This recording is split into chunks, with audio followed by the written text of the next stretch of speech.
Beno, hasiko gara, arratsalde on denoi eta eskerrik asko gaurko eztabaidara etortzeagatik. Buenas tardes a todas, a todos y muchas gracias por acudir a este debate sobre la maternidad. Antes de presentar a las ponentes, permitidme que os presente a la asociación a la que represento y os haga un breve análisis sobre nuestra visión sobre la maternidad. La Asociación de Madres de Álava, AMA, surgió hace 16 años de un grupo de mujeres que habían sido recientemente madres. En aquel momento y espacio nos fuimos dando cuenta de las dificultades que nos iban surgiendo, de las 1001 dudas de las que se nos planteaban y de la necesidad de una red de apoyo amigable y respetuosa en la que pudiéramos exponer y compartir nuestras vivencias. Pero en nuestras reuniones, además de tratar aspectos cotidianos sobre la crianza, también hablábamos de otro aspecto, la presión social de la que nos sentimos objeto las mujeres y que es ejercida por familiares cercanos, lejanos, a quienes también se suman algunas amistades, incluso personas desconocidas, que a partir de los 22 te quieren emparejar, que a partir de los 30 te sugieren que te vayas planteando ser madre. Sabéis a lo que me refiero, ¿no? Pero claro, hay quien no quiere ser madre y entonces tiene que elegir. O se dota de un montón de argumentos y excusas para no ser cuestionada continuamente, o da la cara y tendrá que escuchar aquello de «ay, chica, con lo bonito que es, te vas a perder algo, bueno, grandísimo». O a lo mejor también recibirá frases como «qué egoísta eres, que no quieres ser madre». Y es que socialmente no se digiere bien aquella mujer que por elección propia no quiere ser madre. De la misma forma, también es indigesta la mujer menor de 25 años o la mujer sin pareja que se queda embarazada. Pero bueno, aunque pertenezcas al modelo socialmente aceptado, esto es, que tengas entre 25 y 35 años y tengas pareja estable, cuando te quedas embarazada en un principio toda la sociedad se alegra y te apoya y dices, qué bien, por fin un poco de alivio, pero no. A toda la presión anterior, durante el embarazo se suma el sistema sanitario como mecanismo garantizador de que el embarazo llegue a buen término. Así tendrás que someterte a un control continuo donde te medirán, pesarán, analizarán y donde todo se debe ceñir a unas medidas estrictas. No se te ocurra engordar en un mes 333 gramos más de lo que pone en la tabla. Si fumas, te verás en la tesitura de decir la verdad y ganarte una bronca, esto es real, ¿eh? O bien puedes mentir y así te la ahorras. Porque no sé si sabéis que las buenas madres, durante el embarazo y la lactancia, no fumamos, no bebemos ni una gota de alcohol, controlamos nuestro peso casi cada día. Hacemos ejercicios específicos y nos alimentamos de primera. Y llega el parto. Qué bonito, ¿eh? Bueno, pues para la mujer primeriza, básicamente es qué horror. Porque la mujer está aterrada. Sí, y es que el mito del parto, como la experiencia más dolorosa de la vida, se mantiene todavía hoy vigente. Pues entonces vamos al hospital y resulta que no se puede elegir la forma en la que deseas parir. Aunque tú lleves desde tu casa el plan de parto escrito, no hay garantía de que se lleve a cabo, ni siquiera cuando éste sea técnica, humana y médicamente posible. Tú llegas al paritorio y te tendrás que atener a las circunstancias que allí se produzcan. Así dependerás de la sensibilidad de quien te atienda, del número de mujeres que en ese momento haya pariendo y también de tu propio parto, cómo se vaya desarrollando. Si se quiere acelerar el parto, algo muy común actualmente, te van a poner oxitocina, pero como suele ser más doloroso, también te pondrán epidural y así estarás todo el periodo de dilatación que dura horas tumbada en una cama. No se suelen tener en cuenta los deseos de la mujer y además a veces se duda de su capacidad natural para parir. No se nos habla de un parto consciente en el que hay que dejar que nuestro cuerpo y nuestra mente se conecten y que el trabajo de parto se desarrollaría mejor en un entorno agradable, con personas que nos atiendan y nos acompañen. Seguramente Rebeca luego nos hablará sobre ello. Y una vez pasado el parto, ahí vuelve la carga de la presión social en toda su plenitud. Te preguntan mil veces que si es niño, que si es niña, que cuánto pesa, que si le das pecho, que si dónde duerme, que si, anda, pero le coges en brazos cada vez que llora, bueno, se va a malcriar. Da igual lo que hagas lo que hagas está mal. Y siempre te va a parecer y vas a tener la sensación de que todo lo haces mal. ¿Pensáis que estoy exagerando? Bueno, pues si tenéis a alguien cerca que ha sido madre recientemente, le preguntáis a ver qué opina. Si no se siente a veces controlada y si a veces también no tiene la sensación de que es mala madre, porque esa es otra. Esta es la perfección e implicación que se necesita para ser considerada socialmente buena madre, que la mayoría de mujeres madres hay veces que pensamos que no merece la pena. porque desde AMA creemos que una maternidad personal es aquella en la que cada madre piensa y decide lo que quiere y lo que no quiere hacer, lo que hace ella y lo que no, con el derecho a acertar, a equivocarse y a rectificar sin sentirse mal por ello, sin sentirse mala madre. Desde AMA trabajamos en la mejora de las condiciones de las madres, en el bienestar y en la justicia. Pero resulta que una de las mayores injusticias que se cometen es en nuestras propias casas, y es la falta de implicación igualitaria por parte de los hombres en la responsabilidad y el cuidado de las criaturas. Nuestra asociación, ante esta tesitura, y gracias al apoyo del Servicio de Igualdad, empezó a desarrollar un programa de fomento de la corresponsabilidad que incluye la impartición de cursos de cuidado a bebés dirigidos fundamentalmente hacia los hombres, para su sensibilización y capacitación en el cuidado de criaturas desde el nacimiento, que en los últimos años desarrollamos AMA junto al colectivo de hombres ONGIS. Son muchos los hombres que han pasado ya por estos cursos, pero somos conscientes de que aunque se va avanzando en este campo, todavía son mayoría los que no se ocupan nada o casi nada del cuidado de sus hijos e hijas. También fomentamos desde AMA el apoyo respetuoso a la crianza y actualmente tenemos 2 grupos de crianzas llamados Más que Madres, que fomentan aquello en lo que creemos, el desarrollo personal, la igualdad, el respeto, la solidaridad, el positivismo.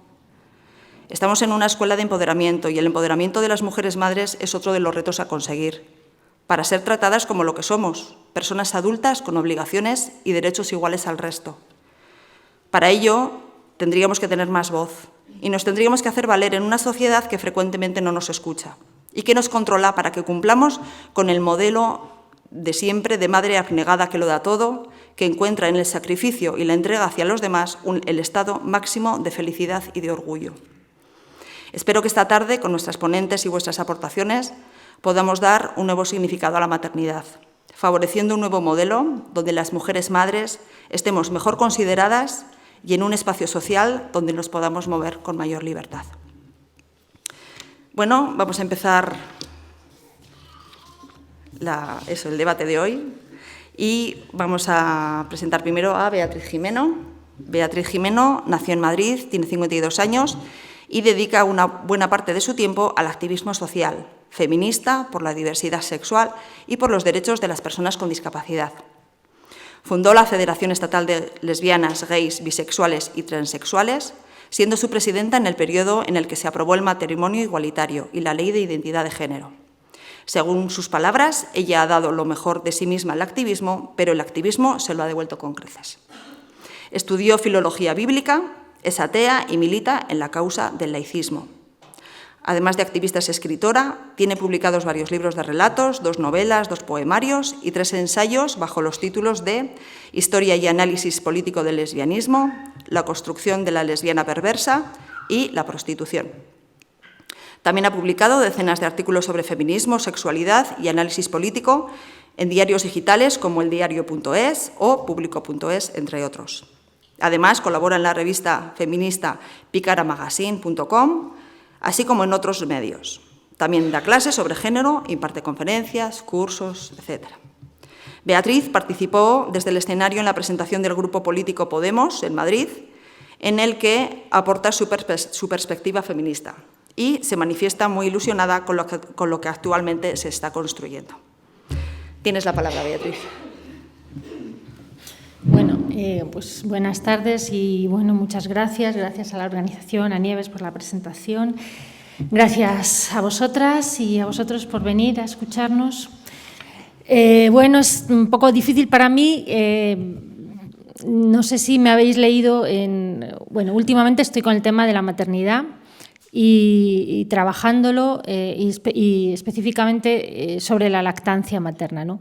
Y no sé si me habréis leído en Pícara y en algunos sitios que he escrito artículos sobre lactancia y maternidad, que ha sido un poco lo que luego me llevó a profundizar en este asunto. El interés que despertó, también la controversia. Escribí un artículo que se llama Estoy en contra de la lactancia materna y que bueno, fue como un boom de comentarios. Es uno de los artículos de Pícara más comentados, pero sobre todo me hizo que me llegaran muchísimas cartas personales Lo más interesante, aparte del debate que se generó en los comentarios, cuando el debate está bien, ¿no? Aparte de los insultos y tal, que de eso hay siempre, pero luego sí que hay posturas enfrentadas que argumentan y que, claro, que por supuesto me sirven y me han servido mucho, pero como digo, lo que más me han servido han sido las decenas de cartas personales que a partir de los artículos sobre maternidad he recibido. He escrito muchísimas cosas de sexualidad, de feminismo y jamás he recibido tantas cartas como cuando escribí sobre lactancia y maternidad, lo cual da muestra de que ahí hay algo que no se está explicitando, ¿no? Está clarísimo, eso me parece que no admite debate porque ya digo que yo he recibido decenas y las voy a incluir en un libro, decenas, algunas incluso me han dado permiso para poner sus nombres, o sea que simplemente el hecho de que tanta gente necesitara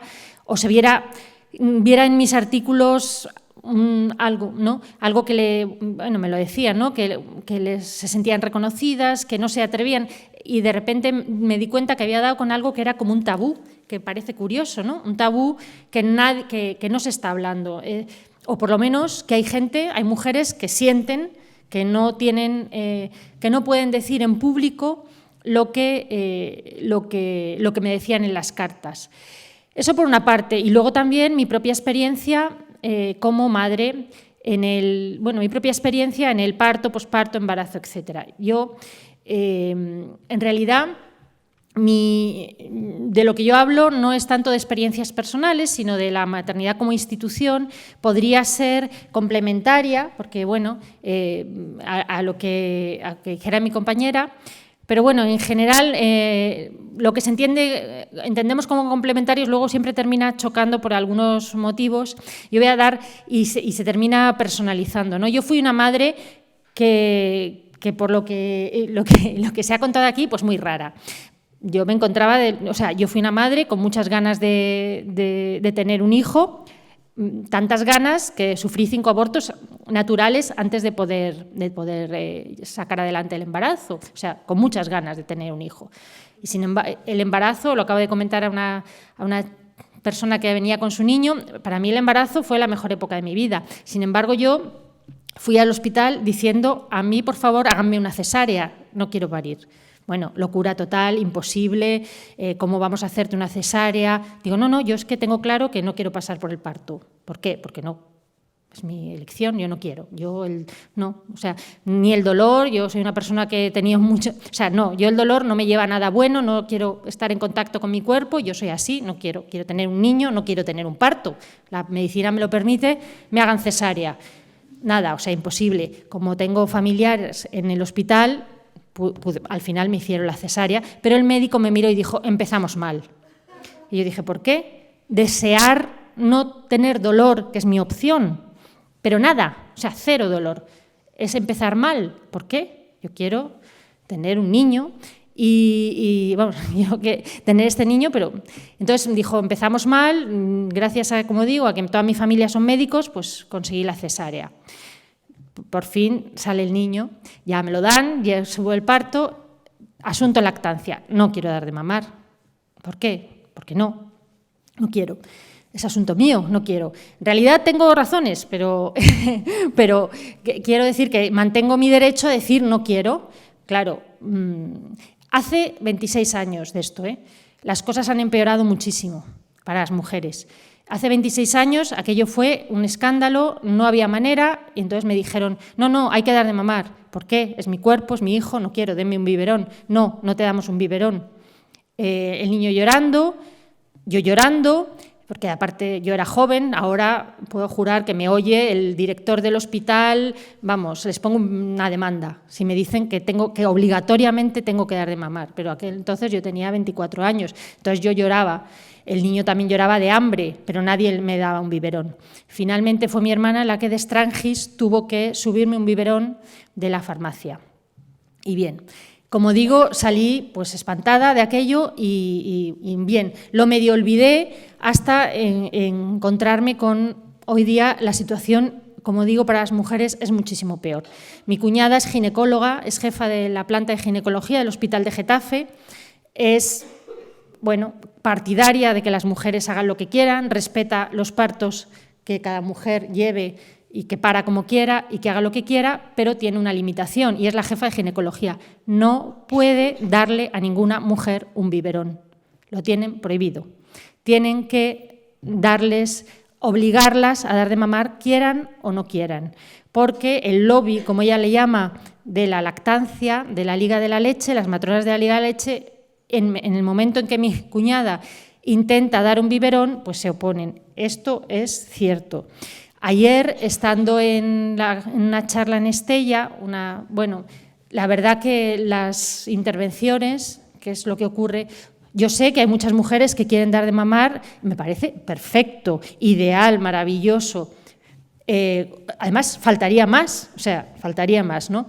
Por eso, en parte, creo también que mi artículo de Pícara no se entendió, porque yo, claro que es verdad que después del título ese tan provocativo de estoy en contra de la lactancia materna, en la primera línea decía que era una tontería estar en contra de la lactancia materna, ¿no? Era un título provocativo. Estoy en contra de que no se permita elegir, ¿no? Es evidente. Y bueno, ayer algunas intervenciones, pues incluso de mujeres que habían sido muy partidarias de la lactancia y que incluso les había ido bien la lactancia, decían que a la vista de cómo les había ido, pues algunas compañeras, mujeres, y lo que habían vivido con una amiga, ahora mismo pues estaban convencidas de que realmente la libertad de elección de las mujeres respecto a estos temas está muy en duda, ¿no? Yo voy a leer solo una carta de las que recibí, es una de las últimas. En fin, la recibí hace 3 días, ¿no? Y me dice, bueno, admirada Beatriz, voy a escribirte la leo entera, voy a escribirte este email de madrugada y de corrido para darte las gracias. Me pregunto si leerás todos los emails que te llegan. Acabo de empaparme de todos los artículos de tu blog sobre la lactancia, ese tema que te pone nerviosa. A mí también, pero menos después de leerte. Sé que no voy a decirte nada nuevo. Sé que te han escrito muchas mujeres para darte las gracias por arrojar un poco de sensatez sobre el asunto y contarte su experiencia. Solo soy una recién parida más llena de dudas y remordimientos que esta noche se ha cabreado contra sí misma y ha recordado que aquí algo está fallando, que más que evidencia científica sobre la leche materna lo que hay es un interés ideológico en que nos retiremos de nuevo al hogar. Soy una de esas mujeres nacida en los 80, hija de madre progresista, que se enajenó con el parto en casa, la lactancia materna y los pañales de tela en su primer embarazo. El parto hippie duró 30 horas, acabé en el hospital. Las comadronas místicas me acusaron de no querer parir, tener un bloqueo emocional y ser infantil. La lactancia aún la recuerdo peor. Aguanté 21 días y la dejé tras la mastitis y porque se me caían los pezones a pedazos. Pese a lo extremo de mi caso, aunque ahora he descubierto que es bastante común, tuve que defenderme mucho ante los profesionales sanitarios por mi abandono de la lactancia y, por supuesto, no confesé hasta pasado el tiempo que, en el fondo, y para mi sorpresa, la sensación de tener las tetas llenas de leche me hacía sentir despojada de mi condición de persona, para pasar a sentirme como un mamífero. No me gustaba nada. Descubrí que la maternidad la disfruto mucho, pero como una experiencia plenamente emocional e intelectual, o simplemente como una experiencia que me pertenece, porque es la mía. Ahora que he parido de nuevo y el fanatismo pro lactancia vuelve a intentar quebrarme en lo más íntimo, me consuela poder darle forma con tus palabras a mis sensaciones y sospechas, por eso muchas gracias. Yo no quiero decir, esta es su experiencia, ¿no? Es como ella lo ha vivido y hay gente que lo vive así, estoy segurísima que hay gente que lo vive de otra manera, es decir, como que intenta parir, por ejemplo, sin que te pongan la epidural y no la dejan, etcétera, ¿no? Ambas cosas son iguales, suponen no respetar la libertad de elección de las mujeres. Sin embargo, es cierto que yo considero que la libertad de elección en cuanto al parto no, pero en cuanto a la lactancia está más comprometida para quienes deciden no dar de mamar, ¿no? Porque realmente los hospitales, o por lo menos en muchos hospitales públicos, simplemente no te dejan. En los hospitales privados te dejan hacer lo que quieras porque para eso pagas. Y yo tampoco quería centrarme en el tema de la lactancia. Quería hablar un poco muy rápidamente. Tengo demasiadas cosas en la cabeza y me cuesta un poco sintetizarlas. Hablar muy rápidamente de la maternidad como institución, y esto se aleja un poco del asunto, pero me parece importante, que es un poco lo que yo estoy trabajando. Y voy a empezar con un artículo, una frase también de la revista Jot Down, no sé si la conocéis, una revista por internet, es una revista muy progresista, muy progresista, donde tocan temas contraculturales, en fin, entrevistas importantes, y es una tontería lo que voy a leer, pero bueno. Cuidan mucho los artículos, son muy largos, hay que leer mucho, ¿no? Está por internet y también en papel, es un tocho así de gordo. Son muy largos. Y bueno, el artículo era una deconstrucción, criticaba el amor romántico. El amor romántico es algo que las feministas llevamos criticando, deconstruyendo o tratando de cambiar desde hace mucho tiempo. Lo relacionamos con la violencia de género, lo relacionamos con diversas sujeciones a la mujer, etcétera, ¿no? Y llevamos, bueno, hace mucho tiempo que venimos, por lo menos, estudiando, enfrentarnos de otra manera al amor romántico. El artículo se llamaba, bueno, era algo sobre criticar el amor romántico y empezaba así: nadie duda de la verdad que hay en el amor de una madre por su hijo. Pero ¿y en el amor de pareja? ¿Es cierto eso de que el amor solo dura 2 años? Y seguía. Confundimos amor romántico con amor verdadero, bla, bla, bla, bla. A mí me eso chocó que en un artículo que pretendía ser rompedor y luego lo era, que pretendía ser feminista y luego lo era, la primera frase fuera: nadie duda de la verdad que hay en el amor de una madre por su hijo, porque es una frase completamente tradicional, ¿no? Y es una frase, además, la manera de escribirla es absolutamente lapidaria, esencialista, dice nadie duda, o sea, fijaros, todas las palabras son para sacarlas, nadie duda, o sea, nadie en el mundo, de la verdad es la verdad, no de una verdad, la verdad, ¿no? De la verdad así revelada que hay en el amor de una madre por su hijo. Yo dudo de la verdad. Yo creo que los amores maternales son diversos, ¿no? Que hay aproximadamente 4.000 millones de madres en el mundo, más o menos, creo. No sé cuántas mujeres hay en el mundo, 5.000 millones, una cosa así. Pues debe haber 4.000 millones de madres o 4.900 millones de madres. Bien, no hay un amor maternal, ¿no? Cada amor maternal es distinto y es incluso posible ser madre y no sentir amor por tus hijos. Es posible, es mucho más frecuente de lo que se cree. Ayer también una mujer se levantó y dijo: pero es un tabú decirlo. Yo creo que el amor de una madre por su hijo es un amor como cualquier amor humano, es una situación humana, es muy compleja, está llena de problemas, dificultades o no, o es fácil, sencillo y magnífico o no. Es como cualquier amor, ¿no? No es mayor que otros amores, no es incondicional, no es especial, no es lo que cualquier amor humano, ¿no? Y yo, mi tesis, bueno, estoy convencida, es que en cierta manera estamos viviendo una revalorización simbólica de la maternidad muy profunda, que además es muy profunda y muy normativa, y que lo que ha consistido, que además es nueva, porque la maternidad nunca ha sido eso. Yo una de las cosas primeras cuando he empezado con la maternidad, una de las primeras cosas que hice fue leer historia de la maternidad, historia de la lactancia, ¿no? Porque es muy útil leer la historia de una institución milenaria como la maternidad o cualquier otra, cuando vas a estudiar una institución tan, no sé, sobre la que hay tanto escrito, tan definitoria de la feminidad, de lo que es ser mujer, de lo que ha significado, de nuestro lugar en el mundo como la maternidad, tan ligada en la cultura a lo biológico, que es siempre una excusa, ¿no? Cuando se menciona la biología, bien, no hay nada más que estudiar la historia, que está muy escrita, porque como hemos sido madres, otra cosa no habremos sido, pero madres hemos sido, vamos. Y entonces hay mucho escrito sobre maternidad. Todas las mujeres cuando han escrito sobre sus maternidades, en fin, sobre maternidad hay muchísimo. O sea, no es una cosa que haya pasado desapercibida en la historia, ¿no?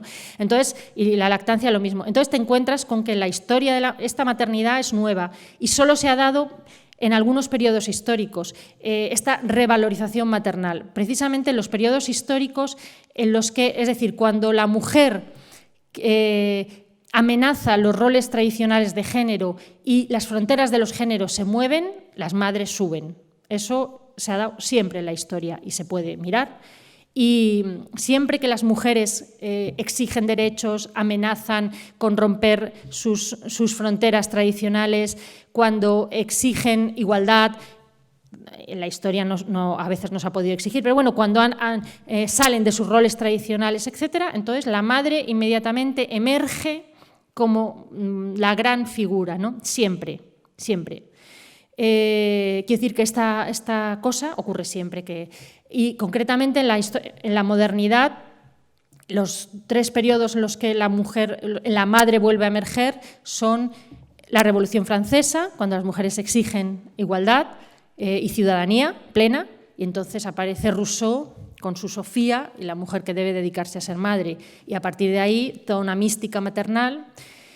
Otra vez ocurre en el siglo XIX con las sufragistas y la primera ola de feminismo, y entonces aparece la madre casera, burguesa, dedicada a sus niños, y vivimos ahora la tercera ola maternal, que tiene que ver, desde mi punto de vista, aquí ya se complejiza con el neoliberalismo triunfante y tal, pero bueno, fundamentalmente es un rebufo, del feminismo, ¿no? Y de los éxitos del feminismo, que hay varias, no sé, estamos viviendo varias acometidas, ¿no?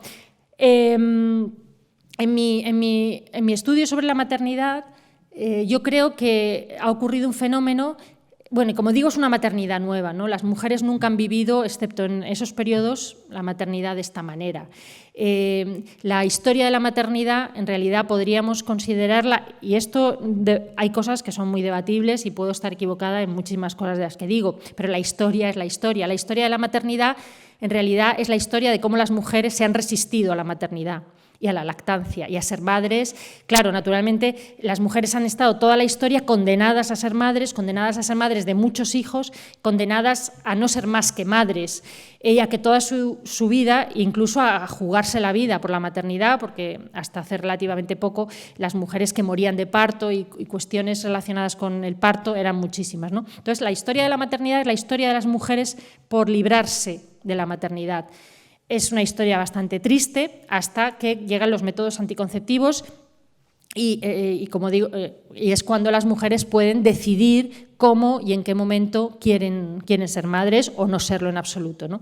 Hasta ese momento la historia de la maternidad es una historia terrible, donde las mujeres han usado todo tipo de cosas horrendas para no ser madres que les han costado la vida, métodos abortivos que no servían, infanticidio, el famoso amor maternal y el instinto maternal se demuestra en los millones de bebés asesinados, muertos por sus madres en el momento del parto, infanticidio como método anticonceptivo más corriente, abandonos de niños, en fin, es la lucha por no ser tan madres como estaban obligadas a ser. Lo mismo la lactancia, es la lucha por, en cuanto podían, no dar de mamar. La lactancia era algo que te ocupaba toda la vida, varios años, pero toda la vida en cuanto que encadenabas un hijo con otro, ¿no? Entonces, las mujeres, en cuanto tenían un poco de dinero, pero muy poco, ponían a una nodriza a dar de mamar y hacían todo lo posible, inventaban todo tipo de cosas. Claro, los he estudiado para leche de vaca hervida, que además mataba a los niños, porque, bueno, todo tipo de cosas para no tener que estar toda la vida o durante muchísimos años dedicadas a la lactancia. Aparte de que no querían, es que tenían otras muchas cosas que hacer, o sea, es decir, además de eso tenían que trabajar el campo, la granja, etcétera, ¿no? Entonces, bueno, yo creo que hay una revalorización muy grande de la maternidad, que es una consecuencia de los nuevos papeles de la mujer, que es un reflujo ante los avances feministas, como otras muchas cosas, como el feminicidio, el aumento exorbitado del uso de la prostitución, etcétera. Pero en cuanto a la maternidad, yo creo que lo que ha ocurrido en esto, que no había ocurrido nunca, es que sea como algunas cosas son inevitables. Por ejemplo, es inevitable el cambio en las relaciones de pareja, la libertad sexual de las mujeres es inevitable, el cambio en las relaciones de pareja, las parejas no duran, los matrimonios no son para siempre. Entonces, el amor romántico de alguna manera se ha resquebrajado. Las mujeres ya no, a pesar de lo que criticamos y de lo que todavía nos parece que hay tanto de amor romántico, pero bueno, la realidad es que, que la pareja ya no se va a ser para siempre. Las mujeres, yo creo que que se está sustituyendo el amor romántico por el amor romántico al bebé. Yo creo que esto es una cosa que merece un pararse, ¿no? El bebé, la diada, la pareja, mujer-hombre, que antes era la habitual, el sitio de la mujer, ahora ha sido sustituida por mujer-bebé. Ya no hace falta hombre, pero no hace falta hombre para tener bebé, ya no hace falta hombre para, como digo, pueden tenerlo solteras y no pasa nada, pueden tenerlo por inseminación, sin necesidad de hombre, pero las mujeres sí, ahora la pareja de la mujer es el bebé. Pueden tenerlo incluso cuando ya no tengan edad para tenerlo, ahora ya incluso cuando tienes 50 años te dicen, pero todavía con la inseminación hay mujeres famosas que tienen a sus niños con 50, 55, incluso en Italia una con 60, ya puedes tenerlo siempre. Entonces ya puedes conseguir eso. Se les pregunta la obsesión por la maternidad. Yo también recojo las cosas en la cultura popular, pues actrices, presentadoras, ¿no? Las revistas del corazón, yo las leo mucho. A ver, no hay actriz, presentadora, no sé, cantante, mujeres de la cultura popular a la que no le pregunten si va a tener hijos. Si no los tiene, que cuándo va a tenerlos. Nadie, yo no he visto nunca, una, la tengo bien guardada, yo no conozco a ninguna mujer famosa que haya dicho nunca, yo nunca voy a tener hijos porque no quiero. Es un tabú, eso te hace menos mujer, menos lo que sea. Si vas a ser famosa, no digas eso. Muchas de ellas seguramente no van a tenerlos todos, porque muchas de ellas dicen, bueno, todavía no es el momento, y a lo mejor tienen 40 años, o sea que va siendo el momento, pero dicen no, pero nunca dicen no, yo es que ya no. Dicen, no, bueno, pero es una cosa que no me quiero perder, dicen todas. Solo hay una actriz, siempre la menciono porque lo ha dicho claramente, que nunca, que es Maribel Verdú. Y la siguen preguntando a la pobre que cuándo. Y ella dice, nunca, no voy a tener nunca hijos. Y entonces le dicen, y vuelven a preguntarle, ¿pero no se te ha despertado ya el instinto maternal? Y ella dice, no tengo. Pero siguen. Pero siempre le preguntan. Y luego hay una cosa, a las que ya han tenido hijos, y por eso decía que el hijo es la nueva pareja de la madre, a la que ya han tenido hijos, siempre, de verdad, leer las revistas, porque es que nos lo cuelan así, y a lo mejor, o si no las lees o no estás muy al tanto, pero cuando las lees es siempre las mismas frases, que es frases románticas. Es el amor de mi vida, es el hombre de mi vida. Yo cuando sea una chica, una bebé, no sé si dirán es la mujer de mi vida, no sé qué dicen, pero cuando es un niño es el hombre de mi vida, siempre, es el hombre de mi vida, he descubierto el verdadero amor, ya después de esto, el amor ya es, esto es lo... Todas dicen lo mismo, pero son frases románticas, frases que antes decías de una pareja, es el hombre de mi vida, es un bebé, o es el verdadero amor, ahora sé lo que es el amor, ¿no? Entonces, yo creo que ha habido, y además... Esto, por ejemplo, no sé si habéis visto los anuncios de la tele, esto es muy claro. Ahora hay un anuncio de leche maternizada, de papilla, que habla de su bebé usando el lenguaje del matrimonio, de los votos matrimoniales. Dice, yo, fulanita, te tomo a ti, bebé, para siempre, estaré a tu lado, o sea, voto matrimonial con el bebé, estaré a tu lado incondicionalmente, etcétera, etcétera. Es decir, que en la cultura popular se ha producido una revalorización brutal de la maternidad, una revalorización que nos vuelve a situar en un lugar tradicional a las mujeres, que es mucho más fuerte de lo que ha sido nunca el papel maternal, que además va vía de sustituir el amor romántico de pareja en crisis, no duradero, ya todo el mundo dice que no dura más de 2 años, que luego hay que cambiarlo, y además está bien cambiarlo porque la cultura del consumo le viene bien que cambies de pareja, de coche, de piso, ¿no? Así gastas. Y han sustituido eso por el amor romántico al bebé, que se te presenta como un amor incondicional, bla, bla, bla. Cada vez más son mucho, y encima ha entrado en el feminismo. Quiero acabar, bueno, porque había dicho que no iba a hablar más de media hora, para que luego tengamos el debate. Esto, para mí, genera muchísimos problemas desde el punto de vista feminista, pero hay uno muy concreto, y es que, y yo me genera muchísimos, ¿no? Pero para concretar, claro, este amor incondicional, ahora desde dentro del feminismo, como digo, ha entrado, ¿no? Cada vez son más las mujeres, yo tengo compañeras en Pícara, en los grupos feministas, que hablan de permisos de maternidad que hay que alargarlos, no sé, la posibilidad de quedarse en casa a cuidar los bebés. Esto, muchísimas feministas lo defienden como lo más feminista. Claro, independientemente de lo que a mí me parezca, de mi opinión personal como feminista o simplemente como persona que piensa determinadas cosas, nunca te dicen qué hay después. Claro, los niños crecen, los bebés crecen y se van. y llevan su vida. Y yo siempre le digo a mis compañeras cuando dicen, yo me quiero quedar, es mi elección. Digo, vale, es tu elección dejar de trabajar para cuidar a los bebés, pero quiero decir, ¿quién te va a mantener a ti cuando el bebé se vaya?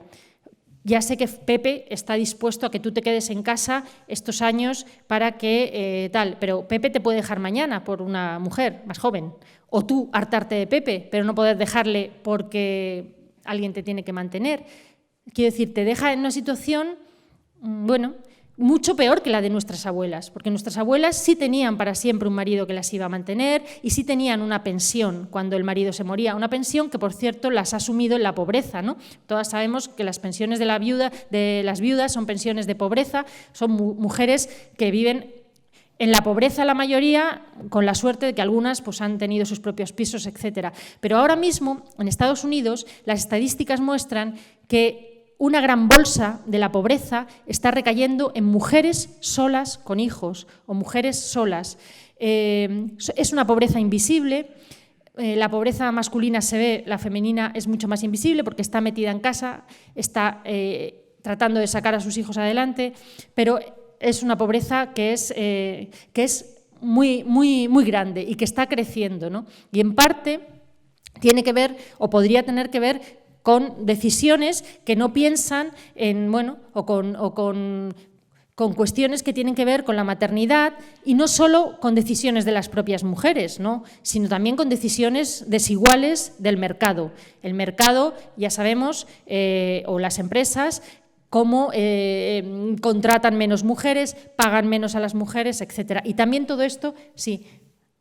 Todo esto también tiene que ver con que quizá no estamos tomando las decisiones adecuadas respecto a la maternidad. En lugar de, yo desde luego, en lugar de alargar los permisos de maternidad, que es una legislación proteccionista que lo único que va a generar es que los empresarios contraten a menos mujeres, luego más paro para las mujeres, luego menos cotización, luego menos posibilidades de reincorporarte, luego un futuro mucho más incierto, los permisos de maternidad tienen que ser iguales para los padres y para las madres, de un tamaño, de una duración adecuada, y la responsabilidad del cuidado de los hijos tiene que ser una responsabilidad social, como han sido siempre el cuidado de la prole en sociedades, en otras sociedades, ¿no? Es una responsabilidad social y es una responsabilidad común. No puede ser que la responsabilidad caiga de nuevo en las mujeres. Nos están vendiendo la moto, desde mi punto de vista, de qué maravilloso, sin a veces pensar en el futuro nuestro. En el fondo, desde mi punto de vista, es una ideología que vuelve a decirnos que lo importante no somos nosotras, que lo importante es volver a entregarnos a una causa, en este caso la maternidad, ¿no? En fin, y podría decir muchísimo más sobre la maternidad, pero concretamente me quería centrar en esto. Sobre la lactancia, también es uno de los temas importantes de mi escrito. Me han dicho que me quedan 10 minutos, los voy a respetar. Es uno de los temas importantes de mi escrito. Como he dicho al principio, digamos, de mi trabajo actual, es una... Hay tanto, o sea, tengo como 1000 páginas de lactancia. Si buscáis en Internet, la lactancia es uno de los temas. Claro, quien no esté en la lactancia no le interesa nada y no suele leer, ¿no? Pero es uno de los temas de los que más se escribe en Internet. O sea, hay miles y miles y miles y miles de páginas, de informes destinados a convencer a las mujeres de dar de mamar. Dar de mamar, que como digo es una opción absolutamente respetable y contra la que no tengo nada, pero sí me plantearía dar de mamar a periodos cada vez más largos, mujeres que incluso defienden dar de mamar con 6 y 7 años a los niños. Bueno, los beneficios sobre todo esto, no me da tiempo, hay una enorme estructura ideológica. Los grupos pro lactancia, de dónde surgieron, quién los financia. La mayoría moral norteamericana surgieron en los 80 con Reagan, la Liga de la Leche, una organización profundamente conservadora, bla, bla, bla. Todo esto es muy complejo, y miles y miles y miles de dólares gastados en financiar estudios que demuestran, como dicen ya muchas feministas, que la leche materna cura todo, todo. te hace más inteligente, más alto, problemas de estómago, y sin embargo, los libros que demuestran que todos estos estudios están sesgados, que no son ciertos, como por otra parte una generación entera o dos de mujeres que no hemos mamado, somos igual de inteligentes, igual de altas, igual de guapas que los... bien, como estos estudios que demuestran que estos estudios están sesgados, pues no tienen ningún tipo de financiación, ¿no? Y bueno, es muy complejo, habría mucho que decir, pero yo creo que yo he dado mi postura así brevemente, ¿no? Entonces luego pues ya creo que podemos debatir. Gracias.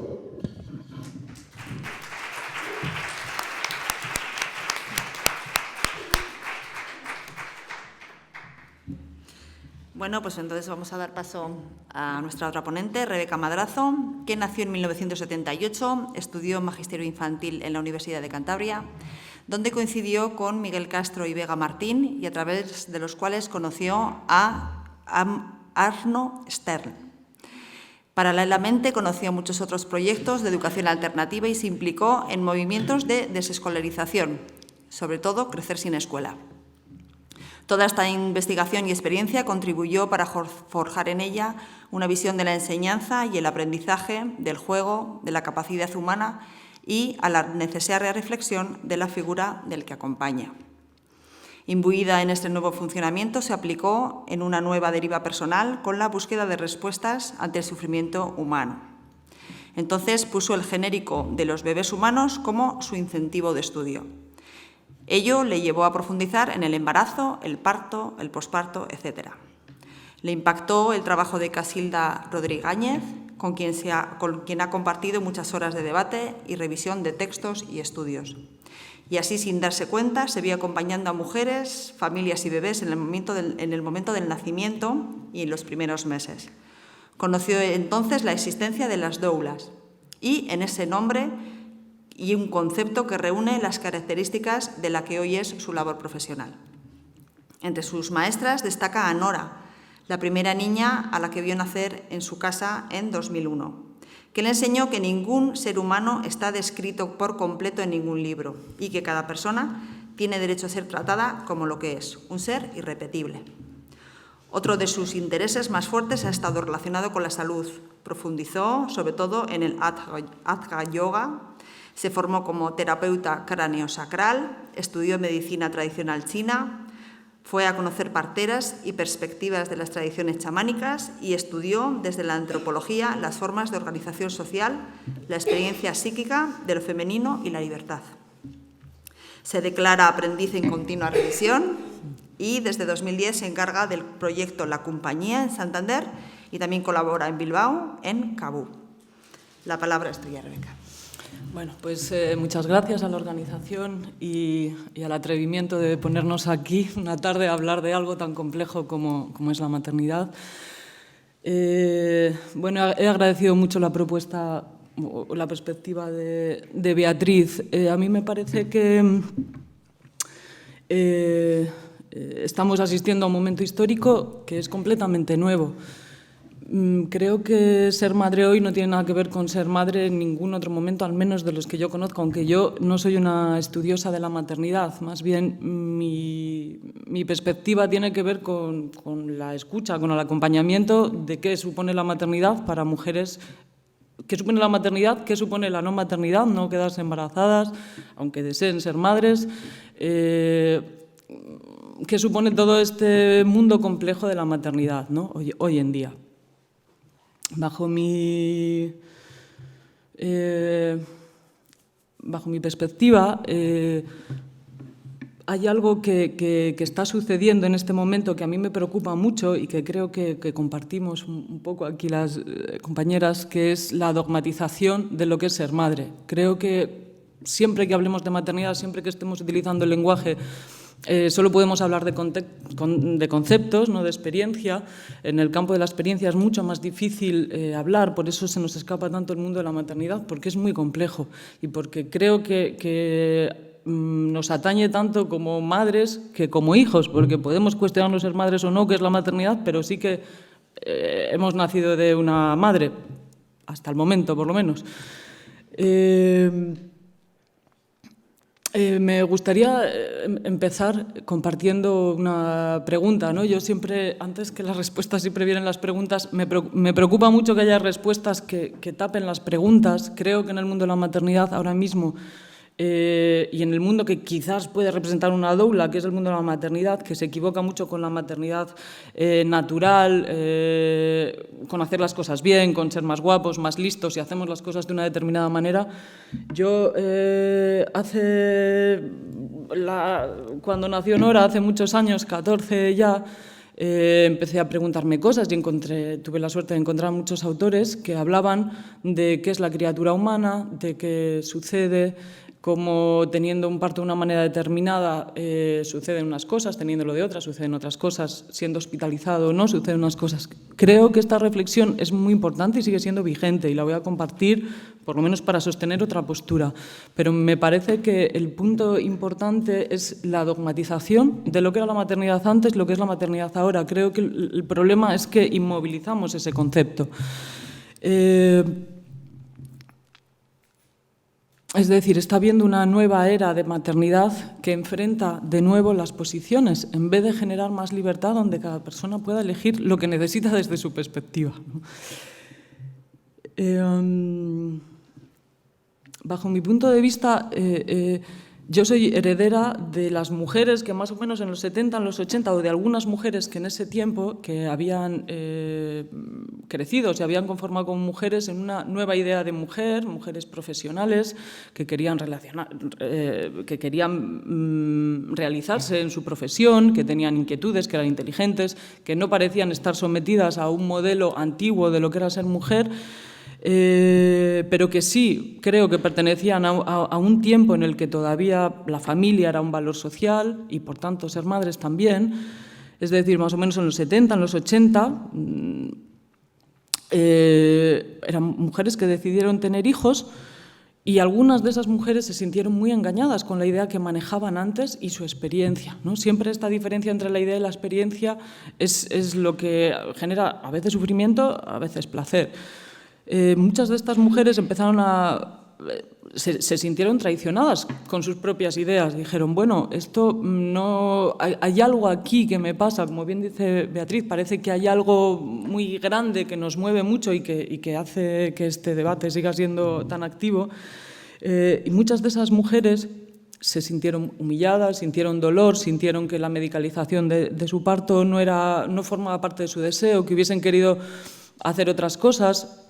En ese encuentro con el bebé, muchas de ellas, y sobre todo gracias a la escucha de su propio dolor, entiendo, se elaboró lo que es la nueva maternidad, bajo mi punto de vista, o esta nueva reflexión que está en alto, que es, por un lado, una intelectualización de lo que es tener un bebé, que es un ser humano que necesita, la intelectualización también de esta etapa de la vida de la mujer como una etapa dentro de su sexualidad, y que como etapa de la sexualidad puede estar recorrida por el placer y que se puede buscar desde el placer.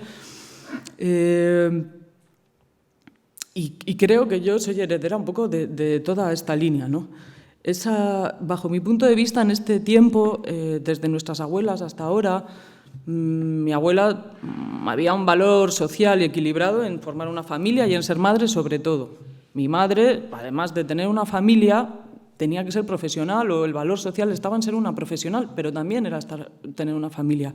Yo creo que ser madre ahora, creo que la maternidad no existe, en contra de lo que pueda parecer. Creo que está siendo difícil para las mujeres de ahora ser madres. No en la dialéctica, en la que parece que hay una nueva maternidad, parece que hay una nueva defensa de algo, pero bueno, creo que las mujeres crecemos en un modelo de ser autosuficientes, en donde se valora mucho sí se valora la pareja, creo, pero no creo que se valore la maternidad. Es muy difícil ser madre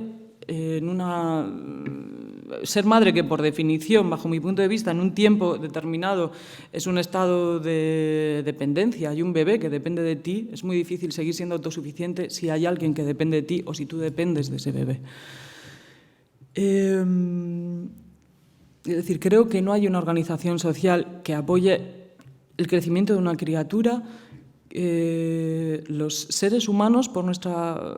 No creo que la maternidad sea algo que tenga que ver con el instinto o que sea mamífera. Creo que la naturaleza del ser humano es algo más pulsional, no tiene que ver con lo instintivo. Pero sí creo que los partos se siguen dando en el cuerpo y que algo de lo instintivo rige este momento. Los seres humanos nacemos en un estado de madurez mayor que casi ninguna otra especie y nuestra supervivencia depende de la vinculación con algo que lo podemos llamar madre o que fisiológicamente tiene que ver con la madre. Como todas las cosas que tienen que ver con la supervivencia, fisiológicamente están diseñadas para ser recorridas por el placer. Solo porque es lo más adaptativo. Si algo es gustoso, pues se va a repetir, y si algo no es gustoso, no se va a repetir. Entonces, los seres humanos nacemos en un estado de madurez en el que durante un tiempo pequeño es necesaria la fusión con otro cuerpo, porque nuestro territorio es el cuerpo de alguien, no es la idea, es el cuerpo, ¿no? Creo que estas mujeres de los 70 a los 80 que tuvieron una mala experiencia, digamos, del parto, que en esa época era el aceptado, el adecuado, empezaron a reivindicar o empezaron a sentir o a explorar un encuentro con sus bebés desde un lugar distinto al que nunca se había hecho, como una elección, no como una consecuencia del matrimonio, digamos, sino como una elección personal, reivindicando el placer de ese encuentro y reivindicando el cuerpo en ese encuentro. Y de ahí ha habido como muchas investigaciones o muchos estudios en qué es un ser humano, qué necesita un ser humano para crecer. Yo estoy de acuerdo que un ser humano necesita un cuerpo para crecer, que es un lugar más seguro, que es un encuentro que está diseñado hormonalmente por el placer. Mucho del hormonaje que tiene que ver con el embarazo y el parto y el posparto es el mismo que tiene que ver con las relaciones sexuales y, por tanto, si es elegido y si es en unas condiciones en las que una mujer quiere, pues es algo que está tejido para el placer. Y sí creo que hay un momento peculiar en ese tiempo de la criatura humana, que es la vinculación al cuerpo como una gestación en el exterior. Lo mismo que durante el embarazo hay una gestación interior y, digamos, por más que una mujer dijese, bueno, yo quiero estar embarazada un rato, no puede quitarse la barriga y después hacer otras cosas y después estar embarazada. No es, hay dos cuerpos que se ven como uno, ¿no? Creo que nos ayuda mucho más, o a mí me parece que ayuda mucho más a entender los procesos que se están dando ahí, ver que hay un tiempo de gestación en el exterior en las mismas condiciones de gestación, donde una mujer está en un estado un poquito diferente a que si no estuviese en un estado de gestación. Es decir, que conforman una díada, como este lenguaje se utiliza, ¿no? Una pareja, una fusión, una simbiosis entre los cuerpos de la madre y el bebé, que aunque sigamos viendo dos, durante un tiempo en el exterior siguen siendo unas condiciones de gestación y siguen siendo uno. Es decir, están sometidos a un proceso por la supervivencia de esas dos entes, vamos a decir. Bueno, que esto es muy complejo, pero bueno, y son más uno que otro. Bajo mi perspectiva, yo eliminaría el término lactancia materna, creo que es muy confuso. Hablaría de esterogestación, que las criaturas humanas necesitamos durante un tiempo un estado de fusión con otro cuerpo, un estado de pertenencia a un territorio donde uno puede crecer, y creo que es un tiempo limitado. No creo que un bebé quiera a su madre, ni creo que una madre quiera a un bebé. Creo que no es amor lo que sucede en el primer tiempo entre una madre y un bebé. Creo que es un estado distinto, no sé, no hay lenguaje para hablar de esto bajo mi perspectiva. Creo que se utiliza la palabra amor. No, creo que hay un estado de sometimiento de dos cuerpos, uno a otro, tanto como una mujer embarazada le sobreviene un tipo de sueño que no es un sueño de cansancio, es un sueño fisiológico con el que no puede hacer nada más que rendirse a él, a ser posible, o va a ser mucho más placentero su embarazo si tiene unas condiciones donde puede rendirse a esto. Creo que después ocurre igual. Cuando la mirada está puesta en qué necesita un bebé en un tiempo de gestación en el exterior, vamos a ver que necesita una serie de cosas. No solo necesita lactancia materna, o no solo necesita alimentarse, y desde luego lactancia materna y alimentarse son dos cosas completamente diferentes, no tienen nada que ver. Alimentar a un bebé con dar tetas son dos conceptos diferentes. Una cosa es el cuerpo y otra cosa es alimentar a un bebé. Yo creo que un bebé necesita un cuerpo o algo del cuerpo, donde va a crecer, o donde es lo más seguro crecer,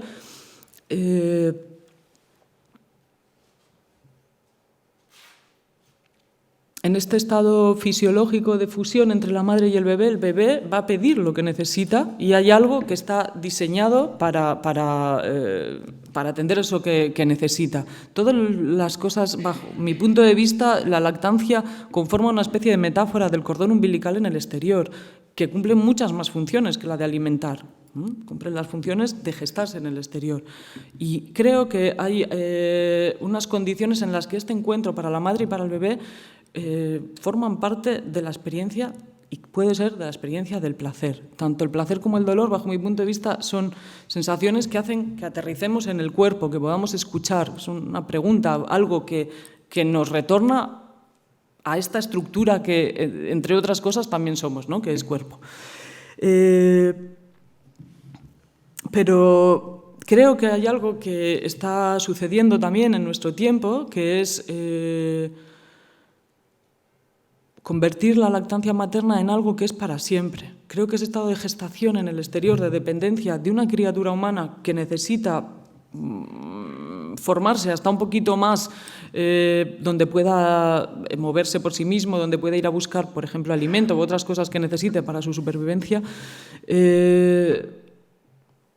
hay un momento en el que la madre y el bebé ya no son uno. El bebé necesita cosas que la madre no puede darle y la madre necesita cosas que el bebé no puede dar. Ese estado de gestación, hay un momento en el que decae.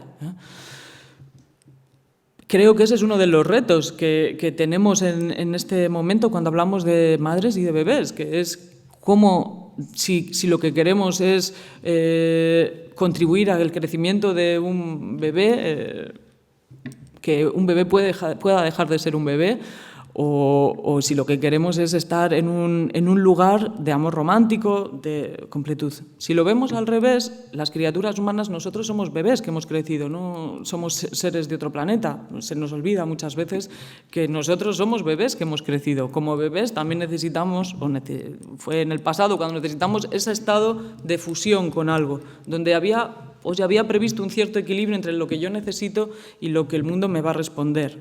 En general, en todo el registro mamífero hay algo de esto que sucede, que un bebé necesita algo y una madre, o el mundo madre, vamos a decir, que no necesariamente tiene que ser ocupado por una madre, pero que prioritariamente está ocupado por una madre, da respuesta a esas necesidades del bebé. Hay un cierto equilibrio, hay un vaivén de lo que se necesita y lo que no, que está regido desde el mundo hormonal, desde esa especie de lugar loco, no comprensible para las mujeres en muchas ocasiones, no comprensible para aquellas mujeres que decían siento algo con lo que no estoy de acuerdo, ¿no? Pero que me lleva. Bueno, este estado, es que es un tiempo concreto después del parto, genera un equilibrio. El mundo estamos diseñados de tal manera que cualquier cachorro de cualquier especie casi va a interpelar. El llanto de un bebé es algo que es incómodo para nosotros. Normalmente nos hace ponernos en movimiento y casi cualquier otra especie, siempre que sea un cachorro, va a movilizar nuestra respuesta ante la demanda del cachorro. Estamos diseñados así. O va a ser muy difícil que no tengamos un movimiento para responder a esto, ¿no? Cuando la experiencia de un ser humano que tiene una serie de recursos para establecer ese estado de gestación en el exterior, entre ellos el llanto, un bebé que llora está buscando volver a este estado de gestación, está haciéndose cargo de su propia supervivencia, está buscando que el mundo responda y que le satisfaga eso que necesita, que nunca es una cosa concreta, es un lugar más bien. Como lugar más bien es el cuerpo, no es tanto la leche o una leche u otra leche, sino un estado de gestación donde pueda seguir gestándose, donde depende continuamente de algo, que sobre todo, insisto, es el cuerpo.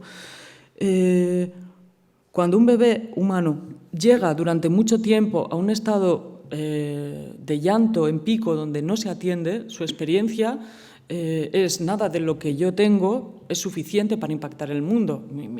Es una experiencia, entre comillas, de muerte. No modifico el mundo, no hay nada que me den. Es decir, si necesito un estado de gestación y no tengo un estado de gestación, estoy mucho más cerca de la muerte, ¿no? cuando un bebé hace eso durante mucho tiempo, tiene algunas opciones. Una es abandonar ese hilo que viaja de dentro hacia afuera y que pide lo que necesito y se hace cargo de su necesidad, por tanto es un cuerpo deseante, pide. Se puede colocar en otro lugar, que es, bueno, yo no pido, yo espero a lo que me den y voy a conformar mis necesidades en vez de dentro hacia afuera, de fuera hacia adentro. A mí me parece que hay algo de esto que está muy activo en nuestra cultura, que está organizada, toda la organización social está hecha en función del capital, no creo que esté hecho de la producción, no creo que esté hecho en función de que creemos que es un ser humano, que necesita un ser humano para estar seguro con lo que quiere, para construir su vida, Creo que este estado de dependencia en la organización externa de las necesidades es algo que tiene mucho que ver con el tiempo en el que uno es un bebé y en la organización social que acompaña eso.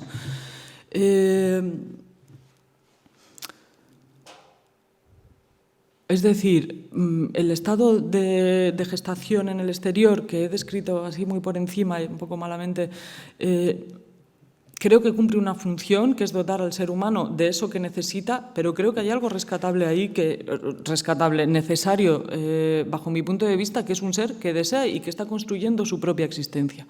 Si esto no puede suceder, es mucho más fácil convertirse en un consumidor, que mis necesidades se organizan desde el exterior, de fuera hacia adentro, no de dentro hacia afuera.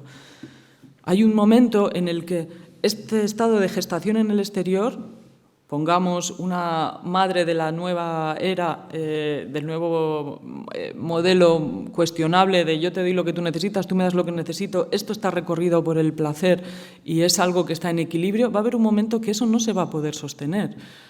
Una madre no va a poder cumplir las necesidades de un bebé y un bebé no va a cumplir las necesidades de la madre. Eso que se ve como una unidad, como una pareja, que bajo mi punto de vista durante un tiempo tiene un sentido fisiológico, hay un momento en el que tú ya no me completas y yo ya no te completo. Y nos lleva a otras preguntas. ¿Qué necesita un bebé para crecer? ¿Y qué necesito yo, que soy un bebé que ha crecido y que estoy aprovechándome o devorándome a este ser que es un bebé que ha sido colocado en la otra mitad necesaria antagónicamente como bebé? A mí me parece que es lo mismo, se ha hablado mucho de maternidad, se habla mucho de los bebés, pero no se habla tanto de cómo contribuir a un bebé que crece. O a yo, que parezco que he crecido mucho, pero que soy un bebé en estado de gestación en el exterior, buscando un exterior que me complete. Por eso me parece que son tan peligrosas, o en términos de maternidad hay que hablar de este tiempo también, porque es muy fácil completarse con algo desde fuera, por ejemplo, un amor romántico o, por ejemplo, un bebé colocado en el mismo lugar, o una teoría, o una postura, o un dogma. Podría parecer que yo me siento muchas veces en los colectivos de doulas o en el mundo del parto, en las reflexiones del parto, crianza, embarazo, muertes, etc. Siento que no queremos oír hablar de eso también. Desde mi propia perspectiva, me parece que lo difícil es no querer en el exterior algo que nos complete, tanto en el mundo de la maternidad como en otros mundos. Y creo que no abordar este terreno, que es lo que hace que el ser humano sea específicamente humano y esté fuera de lo instintivo y pueda generar su vida, porque tiene una gran capacidad creadora, nos hace profundamente consumidores de ideas, incluso de las ideas que en principio vuelven a atacar, nos devuelven al cuerpo. La experiencia del embarazo, el parto, el posparto, la muerte que yo acompaño no tiene nada de idílico, ni tiene nada de común. Cada mujer lo vive de otra manera porque tiene una historia personal. Creo que la labor de este tiempo no es entender qué es la maternidad, porque eso no se puede entender, no se puede explicar. Solo podemos dar vueltas alrededor de esto, pero sí me parece que hay algo que podemos darnos cuenta, que es que no se trata de generar otros modelos, sino generar contextos donde los seres humanos podamos crecer sin necesitar validar nuestras opciones en una postura intelectual, sino validar nuestras opciones por deseo, desde un sitio interno, no validándolas desde el exterior.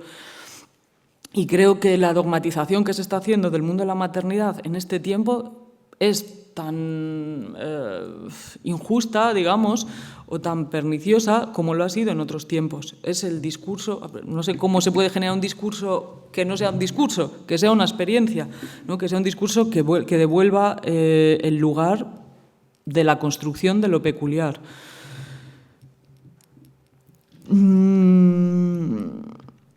Y a mí me parece que este es un tema peliagudo también en el mundo de las madres. Así todo, creo que no estoy muy de acuerdo con esta idea de que ser madre hoy, que esté habiendo una revalorización de la maternidad. Creo que está habiendo la revalorización de un discurso de lo maternal profundamente dogmático, que en términos generales no tiene nada que ver con la experiencia de las mujeres. Creo que así todo no hay un permiso para decir yo siento mucho placer teniendo un bebé, se está utilizando al bebé, ¿no? Es bueno dar teta para el bebé, es bueno parir de una manera determinada para el bebé, y creo que hay que construir un discurso en primera persona. Creo que es poder elegir y que poder elegir el sitio desde donde uno actúa, pero en primera persona, no en función de las necesidades del bebé, porque en función de las necesidades del bebé sigue siendo un externo, sigue siendo algo que está fuera y no va a tener validez. Por tanto, es un discurso. La mayoría de las veces, o algunos de los casos que señalaba Beatriz también, mujeres que han construido un discurso desde la cabeza. Voy a parir en casa con la cabeza, porque no hay nada en su entrenamiento personal que les haya colocado en la experiencia y que les haya colocado en una historia personal. Soy Rebeca, que ha pasado por aquí, por aquí, por aquí, que he ido tomando estas elecciones. La maternidad, si hay algo que a mí me parece que tiene, es que se inscribe en el cuerpo, en la experiencia de lo real.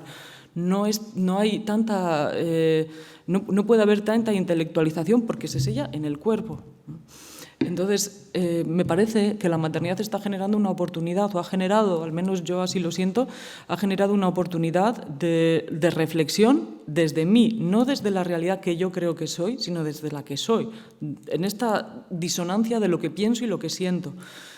Creo que el lenguaje ha de construirse desde ahí. No pensaba unas cosas, pero ahora eso que pensaba no es, y entonces pienso otras cosas, pero sigo pensando.